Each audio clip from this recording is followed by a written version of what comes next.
तो चलिए छात्रों, आज के इस वीडियो में बिल्कुल यहाँ पे गर्दा उड़ाते क्लास आपका 8वीं का अर्धवार्षिक मूल्यांकन वर्ष 2022-23 का पेपर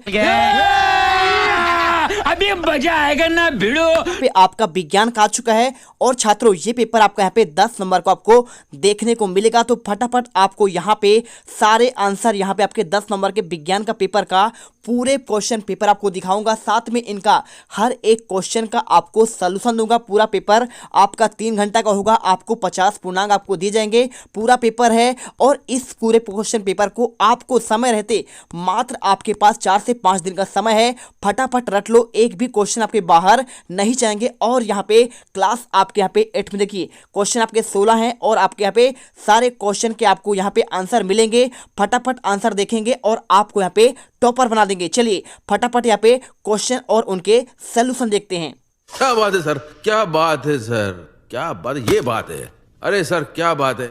सबसे पहले आपको यहाँ पे वर्कशीट करना, आपको प्रारंभ यहाँ से करना है। खंड आ में देखिए सबसे पहले आपके बहुविकल्पी क्वेश्चन होंगे 1 से लेकर 8 तक। देखिए निर्देश में दिया है, प्रश्न को पढ़कर आपको दिए गए विकल्पों में आपको सही विकल्प चुनकर लिखना है। पहला क्वेश्चन देखिए, गुड़हल के पुष्प को अम्लीय विलयन में रखने पर विलयन किस रंग का होता है? राइट आंसर आपका यहाँ पे गुलाबी रंग कर देना है। ना तो आपका यहाँ पे हरा होगा, ना तो आपका रंगहीन होगा, ना तो आपका यहाँ पे पीला होगा। और इसके बाद आपका सेकंड क्वेश्चन देखिए क्या लिखा है, वसा का पूर्ण रूपेण पाचन जिस अंग में होता है वह कहलाता है? आमाशय, क्षुद्रांत, मुख या बृहद्रांत? राइट आंसर आपको यहाँ पे क्षुद्रांत करना है। ठीक है, क्षुद्रांत मतलब क्या होता है? आपका यहाँ पे छोटी आंत कहलाता है। और आपका यहाँ पे जो आपका बृहदांत लिखा है आपका ये बड़ी आंत कहलाता है। बस आपको सिंपल सा आंसर है, यहाँ पे आप गर्दा उड़ा दोगे 10 नंबर के पेपर में। तो आप फटाफट वीडियो को लाइक करिए और चैनल को सब्सक्राइब करिए। देखिए इसके बाद आपका तीसरा क्वेश्चन आता है, दंत विशेषज्ञ मरीजों के दांतों को बड़ा प्रतिबिंब देखने के लिए किस दर्पण का प्रयोग करते हैं? यानी आपको दो दांत देखते हैं तो आपका बड़ा प्रतिबिंब कैसे बनता है?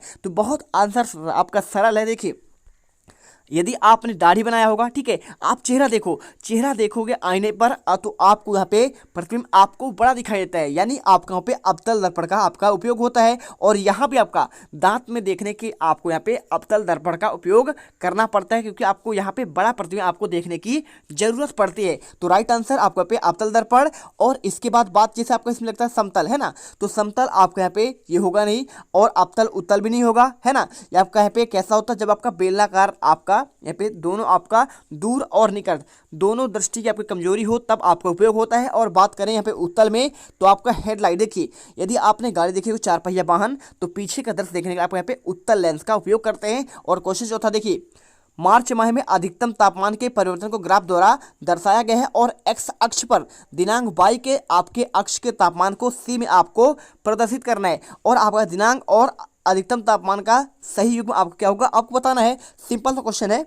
देखिए क्वेश्चन में ये पूछा गया है कि आपका जो दिनांक और अधिकतम तापमान का है तो इसका आपका सही युग्म क्या होगा? 5 मार्च में क्या आपका 25 डिग्री सेल्सियस है, यहाँ पे देखिए ऑप्शन में 4 मार्च में, और 3 मार्च में 26 डिग्री, और 5 मार्च में 22 डिग्री, या फिर 8 मार्च में 24 डिग्री। तो यदि आप इसे अच्छे से देखेंगे तो देखिए आपका यहाँ पे 3 मार्च आपका यहाँ पे ये वाला पॉइंट होगा, और आपका यहाँ पे 3 मार्च को यहाँ पे आपका 25 है ना, दिख रहा कि नहीं? क्या 3 मार्च को आपका 25 है तो आपको यहाँ पे आंसर देखिए 25 के बाद आप थोड़ा सा देखिए आपका यहाँ पे थोड़ा सा हल्का आपका ऊपर है, यानी आपका यहाँ पे राइट आंसर आपका यहाँ पे यही वाला होगा। बाकी देखिए 8 मार्च वाला, तो 8 मार्च यहाँ पे कहाँ पे है आपका यहाँ पे देखिए 23 है, लेकिन आपको यहाँ पे 8 मार्च में आपको यहाँ पे आपको 24 का मिलेगा। तो आपको राइट आंसर आपको यहाँ पे 3 मार्च 26 डिग्री सेल्सियस करना पड़ेगा। और इसके बाद देखिए क्वेश्चन आपका आता है नेक्स्ट आपका 5वां, 2 द्रव्यों के आपको आ और बा के विद्युत चालन जांच करने के लिए आपको सपरीक्षित का प्रयोग किया गया है। यह देखा गया है कि सपरीक्षित का बल्ब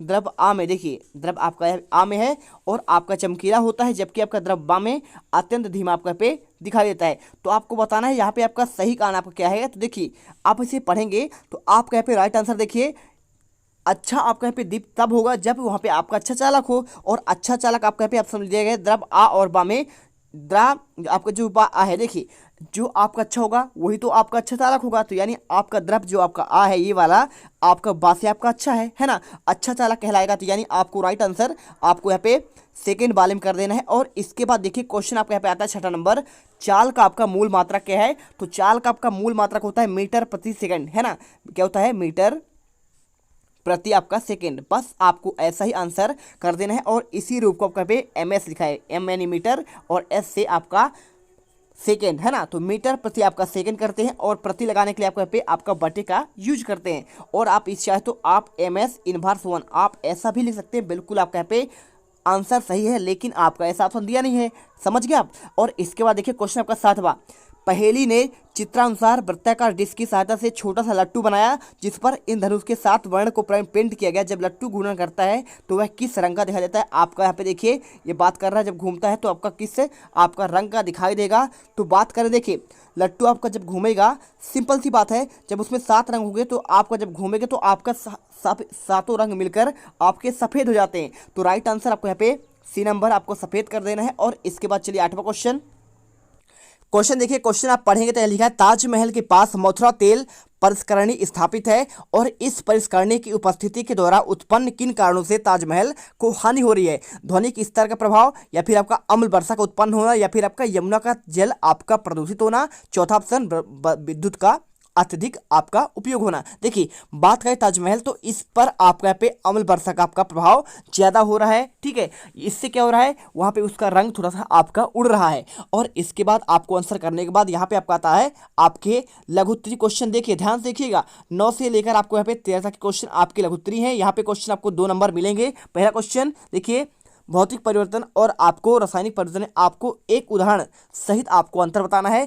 तो आप लिखिए, देखिए यह एक आपका अस्थायी परिवर्तन है और इसमें पदार्थ का गुण नहीं बदलता है और इसे मूल अवस्था में प्राप्त किया जा सकता है। उदाहरण के लिए आपको यहाँ पे देखिए पानी से आपका बर्फ बनना। अब देखिए बात कर रहा है भौतिक परिवर्तन, तो भौतिक परिवर्तन क्या होता है, जब आपका कोई वस्तु एक बार बन गया है ना, तो वस्तु बनने के बाद जैसे बात करें आपका पानी, तो पानी जब ठंडा करेंगे तो आपका हो जाएगा बर्फ बन जाएगा, और बर्फ से पुनः आप जब उसे गर्म करेंगे तो आपका पानी बन जाएगा। यानी आपका पुरानी अवस्था में लौट आना कहलाता है आपका भौतिक परिवर्तन की बात कर रहा है। और आपका रासायनिक परिवर्तन यानी एक बार चेंज होने पर वो अपने मूल अवस्था पर आपका चेंज नहीं होगा। जैसे क्या करिए, दूध से एक बार दही बन गया तो क्या आप दूध बना पाएंगे? दही से दूध नहीं बनेगा, यानी रिवर्स नहीं होगा। तो आपको यहाँ पे आपका रासायनिक परिवर्तन कहा जाएगा। देखिए यह आपका स्थायी परिवर्तन होता है, यह आपका अस्थायी है और यह आपका स्थायी है। देखिए इसमें पदार्थ का गुण बदल जाता है और इससे मूल अवस्था प्राप्त नहीं किया जा सकता। मैंने आपको समझा दिया है। जैसे आप देखिए दूध से आपका दही बनना है ना, तो आपको अच्छे से आंसर दे दिया गया है। और इसके बाद देखिए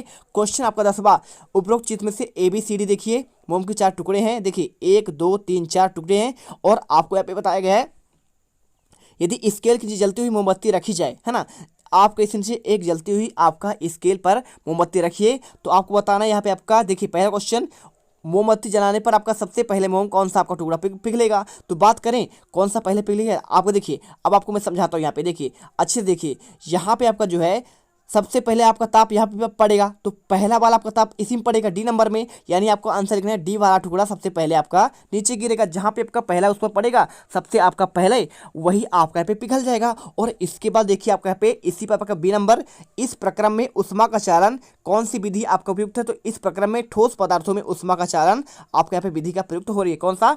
उष्मा का चालन ठोस पदार्थों में, है ना। और इसके बाद देखिए क्वेश्चन आपका 11वां दिया है, प्रकाश संश्लेषण प्रक्रम में रासायनिक समीकरण तो आपको समझाना है, बहुत सिंपल है। देखिए लिखिए 6CO2 + 6H2O, क्लोरोफिल की उपस्थिति होगी सूर्य की उपस्थिति में और बनेगा क्या? ग्लूकोज C6H12O6 और ऑक्सीजन निकल जाएगा CO2। बस आपको यहाँ पे ऐसा ही आंसर करने के पूरे नंबर आपको यहाँ पे 2 नंबर मिल जाएंगे। और इसके बाद क्वेश्चन आपका आता है 12वां। देखिए 12वां क्वेश्चन क्या दिया है यहाँ पे, देखिए कोई आपका सरल लोलक 20 दोलन पूर्ण करने के बाद 42 सेकंड का आपका समय लेता है, तो आपका लोलक का आवर्तकाल कितना होना चाहिए? तो आपको आवर्त बराबर क्या होता है सूत्र, देखिए आवर्तकाल यानी आपका T बराबर होता है आपका समय यानी सेकंड हो जाएगा, और आपका दोलन है आपको यहाँ पे आप क्या हो जाएगा समय बटे दोलन। तो देखिए समय आपका 42 सेकंड है ना, तो 42 दीजिए और बटे आपका दोलन क्या है? दोलन आपका यहाँ पे देखिए आपका 20 है, तो आप एक काटिए 21 बटे आपका 10 आंसर यहाँ पे आएगा। लोलक का आवर्तकाल क्या हो जाएगा?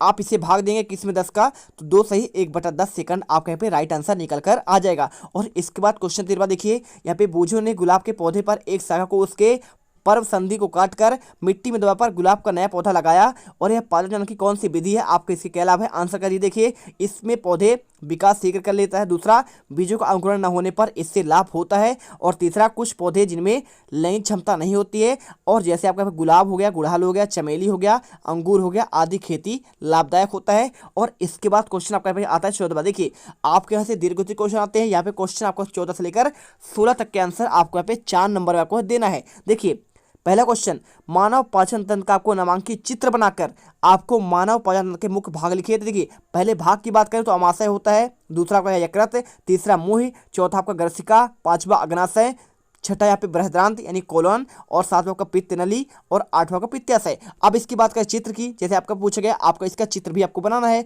तो चित्र बना दीजिए। बहुत ही सिंपल आंसर। देखिए आपको यहाँ पे ये चित्र बनाना है, जिह्वा, मुंह, ग्रसिका, डायफ्राम, पित्ताशय और पित्तनली, यकृत, अग्नाशय, परिशोषिका, बृहदान्त्र, गुदाद्वार, क्षुद्रांत और आमाशय, है ना। आप ये चित्र बना दीजिए। और इसके बाद आपके यहाँ पे आता है क्वेश्चन आपका 15वां।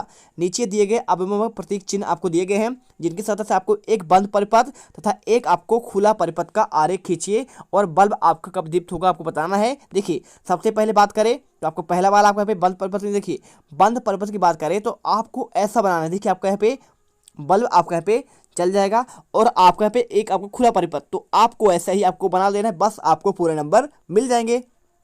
और इसके बाद देखिए बात करें अगला क्वेश्चन, तो अगला क्वेश्चन आपका यहाँ पे 16वां आता है। रक्त में पाए जाने वाले प्रमुख घटकों के नाम लिखिए और रक्त परिसंचरण तंत्र आपको यहाँ पे व्यवस्था का चित्र बनाना है। तो बात करें इसका आंसर का, तो लिखिए लाल रक्त कोशिका, प्लाज्मा और प्लेटलेट्स के अति परिणामी रक्त घटक उत्पादों में से एम्बुलिन, देखिए एब्लूमिन क्या लिखा है आपको, एब्लूमिन प्रोटीन थक्के बनाने वाले कारक का सांद्रण, घुलनशील पदार्थ के ठंडा होने पर बने अपक्षेप, फाइब्रिनोजन सांद्रण और डायड्यूमोग्लोबिन भी आपका शामिल होता है। ठीक है, आप इसे लिख दीजिए घटकों के नाम। और इसके बाद आपको इसके चित्र की बात कर रहा है, तो चित्र आपको यहाँ पे ऐसे बनाना है। देखिए पूरा आपको यहाँ पे चित्र लिख देंगे, पूरे नंबर आपको यहाँ पे मिल जाएंगे, 4 के 4 नंबर। तो यहाँ पे देखिए क्वेश्चन 16 से लेकर आपको हमने पूरे आंसर आपको एक ही वीडियो पर यहाँ पे हमने कंप्लीट कर दिया है। आप ये क्वेश्चन अच्छे से राइट कर लीजिए, आपको पूरे नंबर यहाँ पे आपके 10 आपके नंबर के पेपर में मिल जाएंगे। तो देखिए हमने आपको सारे आंसर यहाँ पे दे दिए हैं। तो मिलते हैं आपके अगले वीडियो पर, और उस वीडियो में देखिए यहाँ पे मैंने आपके सारे सब्जेक्ट के आंसर आपको ऑलरेडी मैंने दे दिए हैं। हिंदी हो गया, गणित हो गया, संस्कृत हो गया, तो फटाफट सारे आंसर देख लीजिए। मिलते हैं नेक्स्ट वीडियो पर। जय हिंद, जय भारत। तुम लोग गलती से अगर नए हो तो सब्सक्राइब करो, वो जो लाल वाला बटन है उस पर अपने जीजा जी फेंक के मारो या फूफा जी, मुझे नहीं पता, बस क्लिक हो जाना चाहिए। अब मैं भी जा रहा हूं, मुझे मुठिया पेलने जाना है। बाय। वो है